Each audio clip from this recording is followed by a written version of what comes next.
What's up? It is Brunch with Brittany. Welcome to my podcast. I am so happy to be back.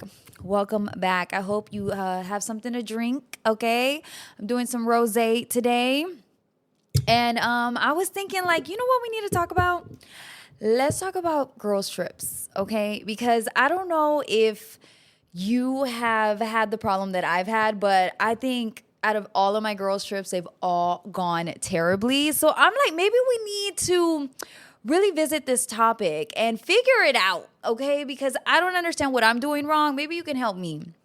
But I've been through so many different friend groups with girls' trips. And so I looked up some like good tips on how to ensure you have a better girls' trip where you remain friends after the trip, because that's the other thing. For some reason, after every girls' trip, you lose either one friend, you lose the whole crew. Like, nobody likes each other at the end of it, in the middle of it.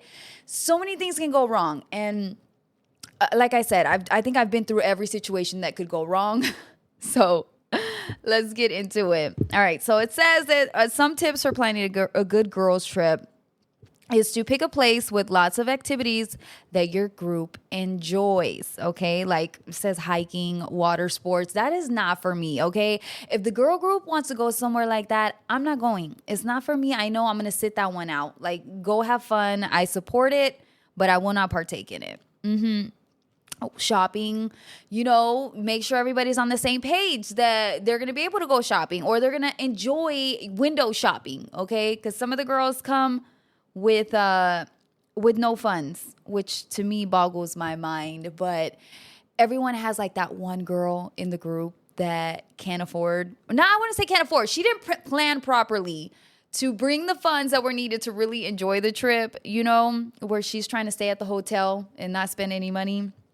You don't want to go with that girl. You don't want to be that girl either. You drag the group down. It is horrible. It's like so annoying, and everybody hates you on that trip. Just know, if you are the broke one in the group going, still showing up, like you paid for the ticket, you pitched in for the room, but other than that, you don't got it, you shouldn't have went, sis. You're ruining everybody's time. Trust me. Don't do it. You'll lose a friend like that. Nobody wants to be around that. All right, they say be flexible with splitting up into smaller groups, doing different things. This one, I always felt like if we're doing a girls' trip, we're doing everything together. Like, duh, why else did we choose to go together with the girls, So that one I wouldn't like. But if you're with a girl who doesn't like that, who's like totally okay with going somewhere on her own or splitting off from the group, right? Like she sees a cute guy and she's like the wild one, so she goes missing, and you're in a different city and it's not like you're back home somewhere local where you're like, she'll be fine. No, we're in a different city. Like, you cannot just be running off with other people. But maybe there's a friend group that loves that. That's like, hey, girl, we're doing whatever, wherever the wind takes us. Like, that's what I'm doing. So do your thing. I'll text you, and I think that's the other thing, is that the girls don't do that. They're not texting. They're not communicating. That part, they're not communicating. They're disappearing. And then you're like, where did Stacy go? Like, answer your phone. Her phone's dead, and that's the time she chooses to disappear. It's so annoying, so unsafe. I don't like that. I wouldn't feel comfortable doing that to someone. So that's not for me. Not for me. All right, so they say don't overschedule. Allow time for downtime and individual activities. Again, that's not for me. We're not doing individual stuff. Like, we're doing the stuff together. Otherwise, why are we here? So that wouldn't work for me. Plan meals. Decide how you're going to eat out and if everyone has to help out with cooking. I guess that's kind of like if you do a hotel versus an Airbnb, because when you do the Airbnb, like I remember one girls' trip I went on and we did an Airbnb. It was somewhere in like Fort Lauderdale area, super chill side of town. It was beautiful, had a pool and everything. It was relaxing. There were like 8 of us girls, maybe 6, somewhere around there. And we all got groceries. And we had one girl that was like, she liked to cook. So we're like, you're in charge. We'll help. We'll pitch in. We'll buy the groceries. But you are in charge. So she did. She was Latina. So she cooked like a Spanish meal. I don't remember what it was, but it was Spanish. So it requires some deep frying. So tell me why. This is the other thing. Like, Okay, so she cooks, right? And we all eat. It was good. Well, it was late night. So at the end of the night, she goes by herself outside and she pours the hot grease out into the grass. And she's trying to dispose of the grease. Like if you've ever deep fried something, you know there's a line. You can't leave it behind at the Airbnb. So she does that, right? And none of us know. Again, she did this late at night, decided to do this on her own. So she was not the girl that the Airbnb's credit card was attached to, all right? It was attached to one girl because you know how that works, and then everybody gives the money, which is can be a whole nother episode. But so she did that. Tell me why the Airbnb, the owner sends an email when we get back from the trip with a charge, okay? It was like a $300 charge for pouring out the oil into it was fake grass. We didn't know it was fake grass outside, but it was completely fake grass. And she threw it out. So obviously, like, where's it gonna go? It's fake, it's burnt, like you could see it. And then the funniest thing was that it was all on video. You know, Airbnb, like they got their cameras out, security cameras. So yeah, they sent the video with it too. Oh, it was so legit. We couldn't even argue it, right? Like there was we have to pay this. So it goes on my girl's credit card and she is livid because she's like, why would you do that? What were you thinking? I get both sides, okay? It happens. But the girl did end up paying her. However, it could have went the other way where the girl was like, I'm not paying for that. Cheers. What's up, everybody? It's Brittany Gonzalez here, and my Brunch with Brittany podcast is back. Look out. New episodes coming your way. It is a girls girl podcast. And fellas, you'll learn something too. So make sure you are following Brunch with Brittany on all platforms, YouTube, iHeartRadio, TikTok, Brunch with Brittany. Catch me there. Get ready. There's more coming. All right, so it says set a budget. I think that's number one. Number one, you should already set a budget. Like, what is this going to cost? A lot of the girls want to go on trips, and they're not really taking into account, like, for me, I like to go eat. I like to eat good food. I don't want to just eat a slice of pizza that's, $6.99 somewhere. And, like, I went on a girls' trip with a girl like that. She didn't care where we ate. I did. So it was like she was always trying to pick those kind of spots. And I'm like, we're out traveling. That's not my thing. I'm not going to have a good time doing that.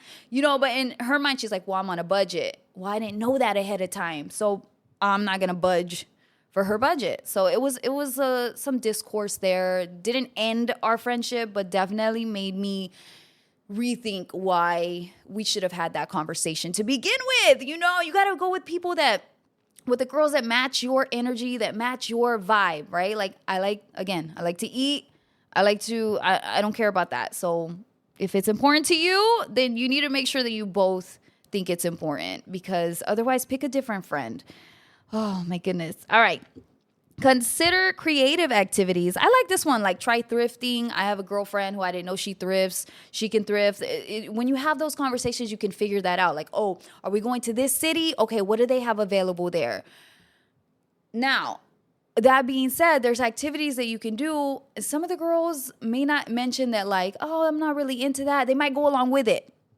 And then you get there and they're like wishy-washy, don't want to book it. You better book in advance, okay? If the girl does not book with you in advance, do not wait until you get there to the location to book that trip, because I promise you she's going to oversleep it. She's not going to show up. She's going to be like, whatever, I don't want to do it. Meanwhile, the whole time you're like, we said we were going to do this. Don't disappoint yourself like that. It will happen way more than you would like it to. Invite the right people. Like I said, you got to have those conversations in the beginning, girl, because even if you get along, right? Like you're like, I always have fun with this girl or this group. It's different when you go into a different city with that group. Again, everything changes. The budget, the location, the safety of it all, and some girls just don't care. So you need to make sure that you're like, no, this is important to me, that we stick together. We came together, we leave together, things like that. The group chat. Okay. So you definitely, I think every girl trip does this. Like we start a group chat and we talk about like, this is what we're going to do, or, we're just all excited about it. But with the group chat, you also need to be active in that group chat, because I've had, where there's someone who kind of takes control of it, and it says, hey guys, I was thinking about this, and they'll send the links, right? They'll say like, we're gonna go kayaking at night with glow in the dark kayaks, and some of the group is like excited about, or nobody responds at all, and then that person is feeling like, I'm over here planning, thinking, trying to interact with you girls, and it's dry in the group chat. No, you are that red flag. You definitely don't want to go with those girls. You don't want to go with those girls. It is a sign that they are going to be disappointing you every step of the way. Okay, like they're not committal. They're not committing. So you don't want to deal with that. That's a red flag. Don't even go on that trip. I promise you. I had to learn that one the hard way, and I hated that. Okay. Have a general dress code. Oh, this is a good one. Okay, so I remember I went on a girls trip, and I like to wear outfits, go take pictures, get dressed up. That's my thing. I love that. And I have, maybe I shouldn't say it's like me, right? I should be saying like, oh, this other girl that, I know did this. But I had a girlfriend. Love her. Love how she dresses. She dresses up when she goes out. But for some reason, on this trip, she's decided, oh, I'm just going to wear jeans and a bun. Jeans and a bun. And I was so not expecting that. Okay, I'm dressed to the nines in heels too, walking around the city. And she's like in sneakers, messy bun, hair's not done, jacket. I just was not expecting that. I was like, no, wait, but you dress up. This is what I'm saying. You don't know until you're there in the moment. And you're assuming like, but she dresses nice, so why would she do that on a trip? I don't know. You can't assume for people.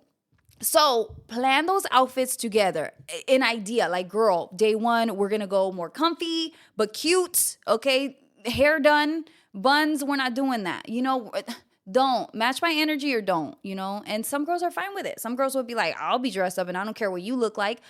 That's cool too. Just know what you're getting yourself into when it comes to that, because if that's important to you, it's going to be a problem. And it was for me, because I was like, girl, like in my videos, if I was panning the place and like she'd be there, I'd be like, I can't use that content now because she's not going to feel good about it. So now I can't use that. So that was one of my many experiences of learning that the hard way of those things. And I just want us to have better girls trips. And if you are really good at them, like, what am I doing wrong other than not communicating well enough? Because clearly it's just been a disaster for me. Bad experiences. I think I've met one girl that was like, I always have the best time on girls trips. And I'm like, no, I'm ready to like fight at the end of it or leave that friendship. So I got a lot of work to do, but I need help, and I don't want other people to go through it. If you are planning a girls trip, start that group chat. Be very clear about the vibe, the energy, the budget, what you want to do, and anything, like I said, when you want to book ahead. Do not wait until you get to that city to try and book. It's not going to happen, okay? It's just not. It's probably not. 9 times out of 10, it's not going to happen. So those are my tips, my advice for girls trips. But you can always feel free, leave in the comments stuff that went right, stuff that went wrong, something I didn't cover. Let me know. This is the Brunch with Brittany podcast. It's a girl's girl podcast. And I just want us to, be better. So that is it. You can catch this on iHeartRadio, on our app. Make sure you're following it. Hit subscribe. And click that on the top right for getting notifications for when this podcast drops. Should be every Sunday. Look out for it. I'm Brittany Gonzalez, and that's Brunch with Brittany.